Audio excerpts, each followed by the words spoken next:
बिस्मिल्लाहिर्रहमानिर्रहीम।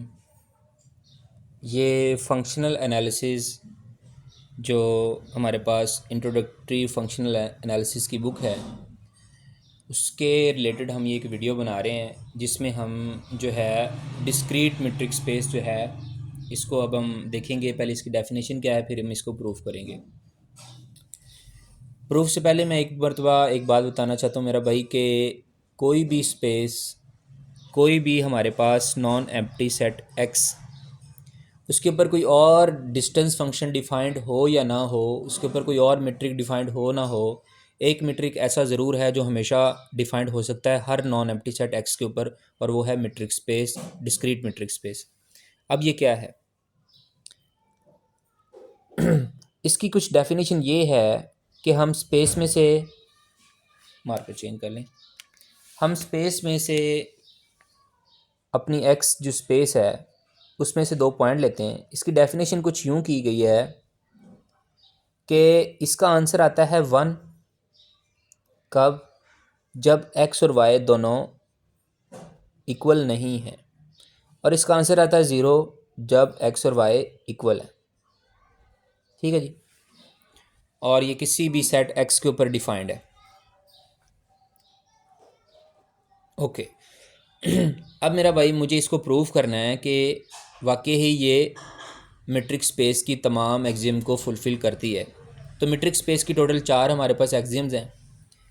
पहली एक्सियम क्या है मीट्रिक स्पेस की, कि आप जो है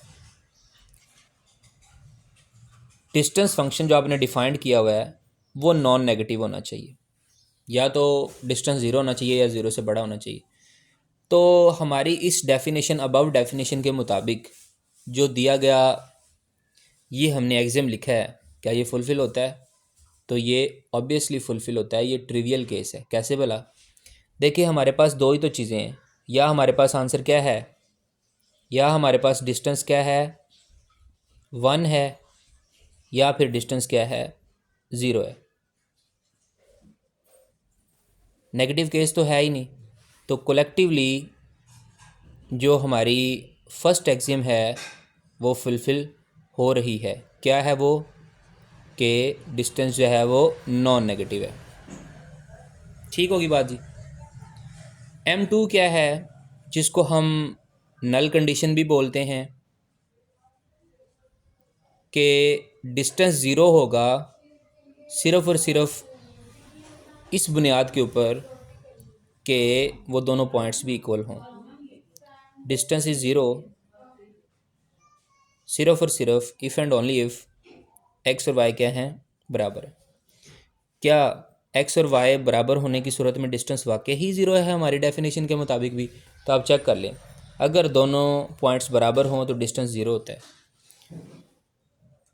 it is by definition true. It is by definition. Second statement जो है हमारी, सेकंड एक्सियम, वो बाय डेफिनेशन ही ट्रू हो गई। अब हम आते हैं थर्ड के ऊपर। हमारी थर्ड कंडीशन क्या है? थर्ड कंडीशन हमारी ये है, जिसको हम सिमेट्री भी बोलते हैं। सिमेट्रिक कंडीशन इसको बोलते हैं। मैं इसको सिमेट्री लिख रहा हूँ। ठीक है जी। अब ये क्या है? ये कहती है कि डिस्टेंस ऑफ एक्स वाई जो है वो वाई एक्स के इक्वल होना चाहिए। डिस्टेंस ऑफ वाई एक्स के इक्वल होना चाहिए। ठीक है। अब इस बात को हम अपनी डेफिनेशन के ऊपर अप्लाई करते हैं। जो हमने मीट्रिक डिफाइंड किया हुआ है वो क्या है? 1 है अगर x बराबर नहीं है y के, 0 है अगर x बराबर है y के। तो ये बात यूँ भी तो लिखी जा सकती है, अगर x y के बराबर नहीं है तो इसका मतलब y भी x के बराबर नहीं है। एक ही बात है। अगर x y के बराबर है तो y x के बराबर है। रियल नंबर्स में तो वैसे भी जो है ये जो है सिमेट्री होल्ड करती है, और ऊपर वाली बात तो वैसे ही ट्रू है। तो इसका मतलब ये क्या बना, डिस्टेंस ऑफ एक्स वाई जो है वो डिस्टेंस ऑफ वाई एक्स के इक्वल हो गया। इस तरह मेरा भाई ये हमारी जो हैं 3 एक्सियम फुलफ़िल हो गई। Last and final is triangle inequality. अब हम उसकी तरफ आते हैं।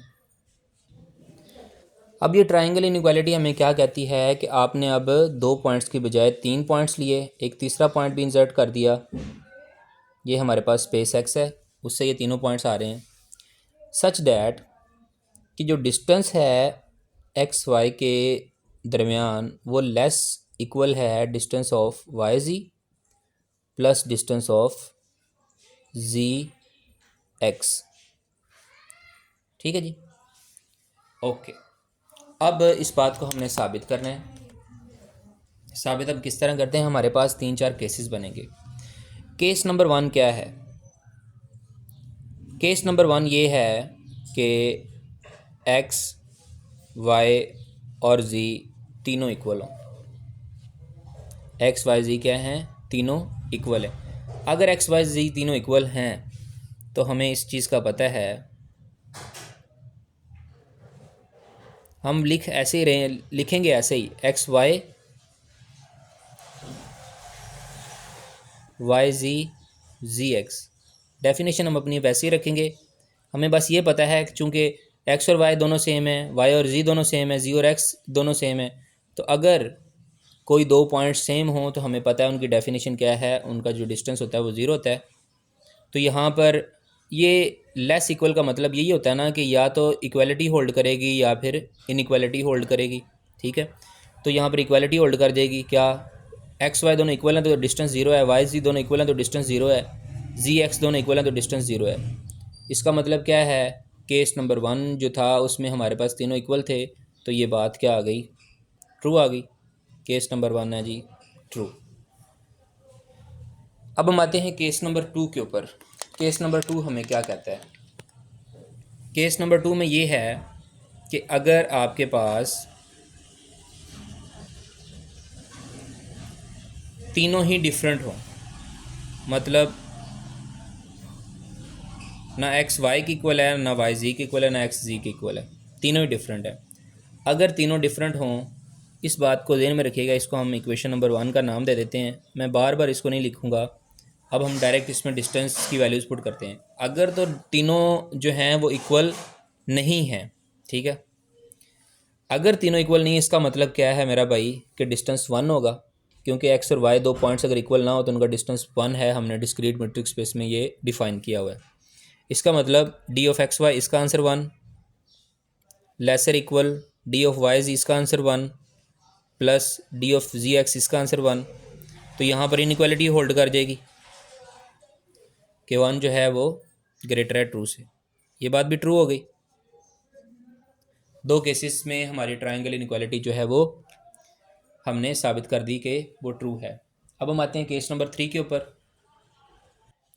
ये मेरा भाई अब केस नंबर 3 है, इसमें हम किसी एक को जो है वो इक्वल करेंगे और किसी एक को जो है वो इक्वल नहीं करेंगे। एक्स जो है वो वाई की इक्वल है मगर वाई जी की इक्वल नहीं है, तो दिस इम्प्लाइज डैट एक्स भी जी की इक्वल नहीं है। फिर ओके, दोबारा लिखते हैं वो बात क्या कि डिस्टेंस ऑफ एक्स वाई जो है वो लेसर इक्वल है distance of Y G plus distance of G X. ठीक है जी, ओके। एक्स और वाई दोनों बराबर है, इनका डिस्टेंस तो हो जाएगा 0। वाई और जी दोनों बराबर नहीं है, इनका डिस्टेंस हो गया 1। जी और एक्स भी बराबर नहीं होंगे, क्यों भला? क्योंकि जब वाई जी के बराबर नहीं है तो फिर एक्स भी जी के बराबर नहीं है। ठीक है जी, तो इसका डिस्टेंस भी क्या हो गया 1। तो ये यहाँ पर दोबारा से जो है हमारे पास इनइक्वालिटी होल्ड कर जाएगी, ये बात भी ट्रू है। ठीक है जी, अब हम केस क्या लेते हैं? केस नंबर 4 के हमारे पास एक्स जो है वो नॉट इक्वल है वाई के मगर वाई जो है वो इक्वल है जी के। ठीक है जी, ओके। इसका मतलब क्या हुआ? मैं अब डायरेक्ट वैल्यू पुट करूँगा। एक्स वाई की इक्वल नहीं है, इसका मतलब क्या है कि इनके दरमियान में डिस्टेंस 1 है।